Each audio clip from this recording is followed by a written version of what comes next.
بسم الله الرحمن الرحيم. الحمد لله رب العالمين، والعاقبة للمتقين،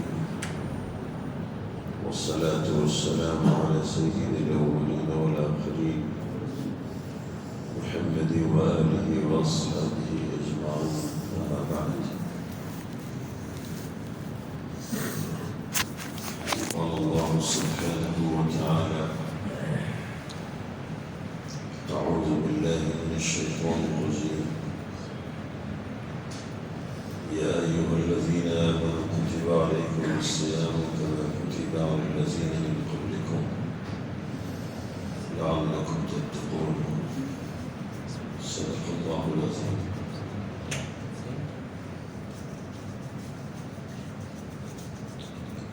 بہت ہی قابل احترام دوستوں اور بزرگوں،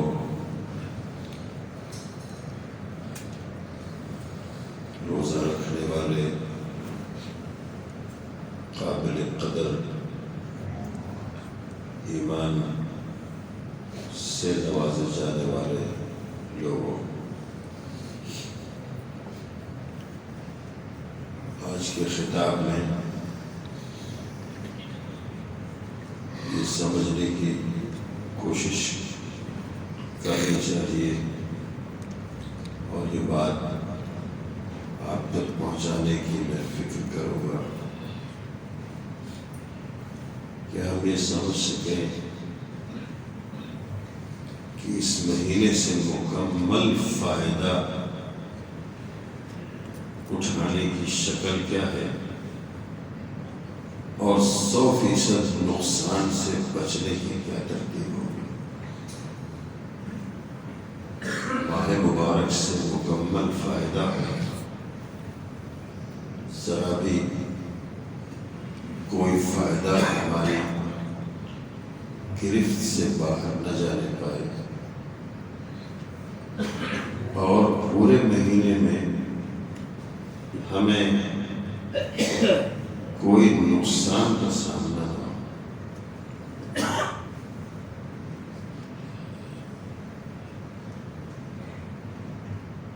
ایسا کیا کیا جائے کہ اس ماہ مبارک کا فائدہ ہو اور نقصان سے بچا جائے۔ میرے دوستوں، یہ مہینہ کیوں بار بار ملتا ہے آپ کو؟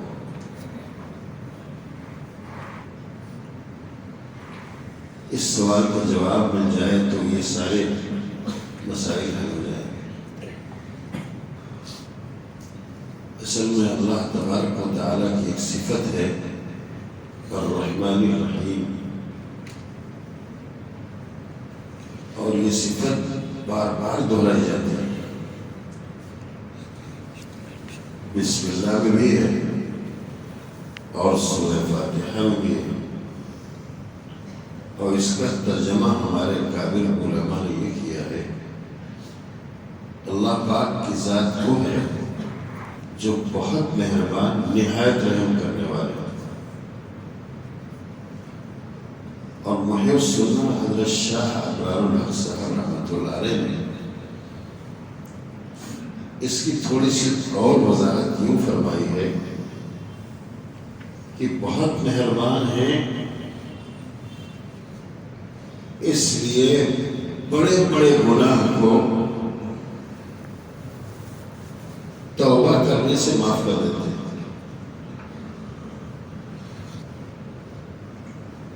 بڑے بڑے گناہ پر سزا ملنی چاہیے، ضابطے کے مطابق تو سزا ملنی چاہیے، لیکن اللہ تبارک و تعالیٰ بہت مہربان ہے جو سزا دیے بغیر گناہ معاف کر دیتا ہے۔ یہ اللہ کی کرم کی بات ہے۔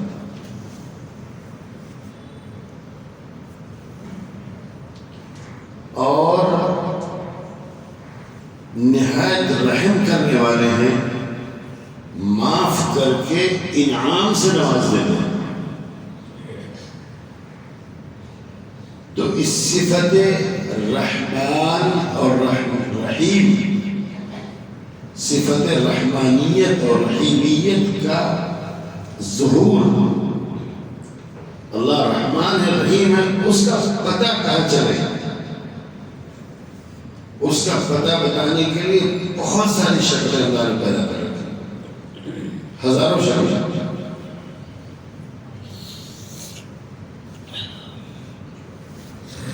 تھوڑا سا اس طرح بھی سمجھے کہ اس طرف اللہ تبارک و تعالیٰ تو بہت ہی مہربان ہیں، نہایت رحم والے ہیں،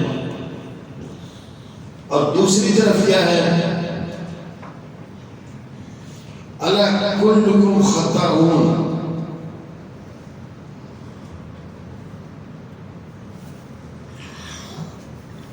نبی پاک صلی اللہ علیہ وسلم نے فرمایا کہ جتنے انسان ہیں سب کے سب خطا کار نہیں فرمایا، بہت زیادہ خطا کار، خطاؤن فرمایا. خطاؤن کا ترجمہ ہوتا ہے بہت بار بار خطا کرنے والے، بار بار غلطی کرنے والے. میرے دوستوں، گاڑی چل جاتی ہے رحمان الرحیم کی وجہ سے، ورنہ خطاؤن جو بہت خطا کرتے ہوں اور ان کی سزا شروع ہو جائے تو دنیا ختم ہو جائے گی. اللہ تبارک و تعالیٰ کا بڑا انعام ہے، بڑا کرم ہے، بڑا احسان ہے، بڑا فضل ہے، بڑی مہربانی ہے کہ اللہ پاک خطاؤن کے لیے ضابطہ بنائے، خیر الخطائین التوابون. تم خطاؤن کتنے ہی ہو، کتنے ہی گنہگار ہو، مگر تمہارے لیے اللہ تبارک و تعالی نے اپنی صفت رحمانیت اور رحیمیت کی بنیاد پر توبہ کا دروازہ کھول رکھا ہے. گرفت پہلے نہیں ہے، پہلے توبہ کا دروازہ، توبہ کا دروازہ کھلا ہوگا. اب یہ توبہ کا دروازہ کہاں پہ کھلا ہوا ہے؟ ہر وقت، ہر جگہ، ہر شکل میں کھلا ہوا ہے.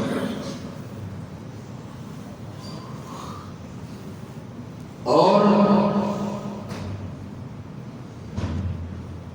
اگر کسی کو توفیق نہ مل پاتی ہو توبہ کرنے کی، تو اللہ نے اس کے لیے کچھ خصوصی راستے رکھے ہیں. اس راستے سے چلے جاؤ، صدقہ اور خیرات کر دو، دل نرم پڑ جائے گا، گناہ معاف ہوگا. اللہ توفیق دے دے، مال ہو، حرم چلے جاؤ، بیت اللہ کے سامنے پہنچتے ہی تمہارے بہت سارے گناہ بیت اللہ کی برکت سے معاف ہو جائیں. حجر اسود کا استعلام کرو گے تو تمہارے گناہ حجر اسود کھینچ لے گا. ہر مسلمان اور ہر بندہ صدقہ بھی کر سکتا، ہر بندہ حرم بھی جا سکتا، ہر بندہ 2 رکعت صلاۃ توبہ تو پڑھ سکتا ہے. کبھی بھی 2 رکعت پڑھو، تمہاری توبہ قبول ہو جائے گی، مغفرت کا دروازہ کھلا ہوا ہے. کیوں؟ اللہ کی ایک صفت ہے التواب الرحیم، بہت زیادہ توبہ کرنے والے، توبہ کو قبول کرنے والے. الرحیم، اپنی رحمت کی بنیاد پر بہت زیادہ توبہ کو قبول کرنے والے. تمہاری توبہ ذرا سا ہو، اللہ پاک اس سے کہیں زیادہ تمہاری توبہ قبول فرماتے ہیں. وہ حدیث پاک، حدیث قدسی آپ کے ذہن میں ہوگی کہ بندہ 1 قدم آگے بڑھتا ہے تو اللہ پاک 2 قدم آگے بڑھتے ہیں. بندہ چل کے آتا ہے تو اللہ تبارک و تعالیٰ دوڑ کے سینے سے لگا لیتے ہیں کہ اتنے قریب ہے اللہ. ہر دن پر دروازہ کھلا. ارے بھائی، پورے سال دروازہ کھلا تھا، بہت سے مواقع تھے اور ان موقعوں کو نہیں حاصل کر سکے. لوگ اب مہینے بھر ہر مسلمان کو ہر شہر میں، ہر دیہات میں، ہر گھر میں، پوری کائنات میں ایک مہینے کے لیے رحمت، کرم، عنایت، مہربانیوں کا دروازہ نہیں، بارش شروع ہو۔ دروازے کی بات نہیں، دروازہ ہی نہیں، آسمان سے بارش شروع ہو رہی ہے، رحمت، مہربانی، کرم، عنایت، فضل، اس کی بارش شروع ہو گئی ہے۔ یہی مطلب ہے اس حدیث پاک کا جو آپ بار بار ہر سال سنتے ہیں، فتحت ابواب الجنہ وغلقت ابواب النار، جنت کے دروازے کھول دیے گئے۔ کس کے لیے کھولے؟ ایک گنہگار مومنین کے لیے، بقیہ جو اچھے لوگ ہیں ان کے لیے تو پہلے سے کھلے ہوئے، انہیں روکنے والا کون؟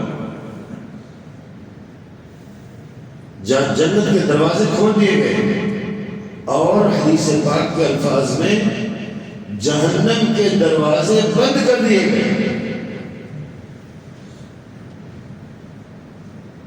وہ کتنی اہم روایت ہے، ذرا غور کیجیے، اتنا زبردست بند ہے جہنم کا دروازہ کہ ایک روایت کے مطابق، جس کو حضرت مولانا رشید احمد صاحب رحمۃ اللہ علیہ نے احسن الفتاوی میں نقل کیا ہے کہ اتنا زبردست جہنم کا دروازہ بند ہے کہ اگر کوئی غیر مسلم بھی رمضان میں قسمت سے مر جائے تو بھی اس کو جہنم کی سزا رمضان کی برکت سے نہیں ہوگی۔ رمضان کے بعد ہوگا، کیا چاہیے بھائی؟ غور تو کرو۔ اور مسلمان کا انتقال ہو جائے، ایک صاحب ابھی رات میں گزر گئے، جمعرات اور جمعہ کا دن ابھی تدفین نہیں ہوئی۔ ایک عالم نے کہا کہ بھائی اتنا اچھا دن، ارے 4 دن پہلے وہ بیمار ہے، 6 مہینے سے حالت ان کی خراب ہے، ان کو جمعرات کی شب اور جمعہ خرید اتنا بڑا مقام کیسے ملا؟ رمضان میں انتقال ہو جائے تو حساب کتاب مومن کا قیامت تک نہیں ہوگا۔ یہ بندہ کوئی بھی مسلمان جمعہ کو انتقال کر جائے اس کا حساب کتاب نہیں ہوگا۔ یہ بندہ رمضان میں جمعہ کے دن جمعہ کی رات میں انتقال کر رہا ہے، کیا اس کا عمل تھا خاص؟ گھر والوں سے کسی عالم نے پوچھا تو معلوم یہ ہوا کہ اس بندے کا ایک ہی عمل بہت خاص تھا، ایک ہی عمل بہت زیادہ خاص تھا، وہ یہ تھا کہ علماء سے محبت اور ان کا اکرام، علماء سے محبت اور اکرام، جان دینے کے لیے تیار۔ اللہ نے انعام دیا، 6 مہینے سے بیمار تھا، انتقال ہوا، اللہ اس کی مغفرت فرمائے، اس کے گھر والوں کو نعمت بدل عطا فرمائے۔ میرے دوستو، یہ رمضان المبارک کی برکت سے اگر جہنم میں کافر نہیں جائے گا تو مسلمان کیسے جائے گا؟ اتنا زبردست دروازہ بند ہے۔ اچھا، اسی دروازے کے بند ہونے کا اثر یہ ہے کہ فجر سے لے کر عشاء تک مسجدیں بھری ہوئی۔ کون بلانے گیا آپ کو؟ کوئی خصوصی پیغام بھیجا گیا؟ کوئی آدمی آپ کو کنیکٹ کر کے لایا؟ کسی نے آپ کے ہاتھ پیر جوڑے کہ آپ چلے آئیے؟ کیا بات ہے کہ آج جمعہ کا دن، پہلا جمعہ ہے، ماشاءاللہ وقت سے پہلے مسجد بھری ہوئی ہے، کیا بات ہے؟ یہ وہ ہے، جنت کا دروازہ کھلا ہے، جہنم کا دروازہ بند ہے۔ آپ کا دل رغبت سے بے چین ہے، آپ بہت محبت اور شوق سے مسجد میں اور اللہ کے دربار میں حاضر ہیں۔ اللہ اس حاضری کو باعث کرے۔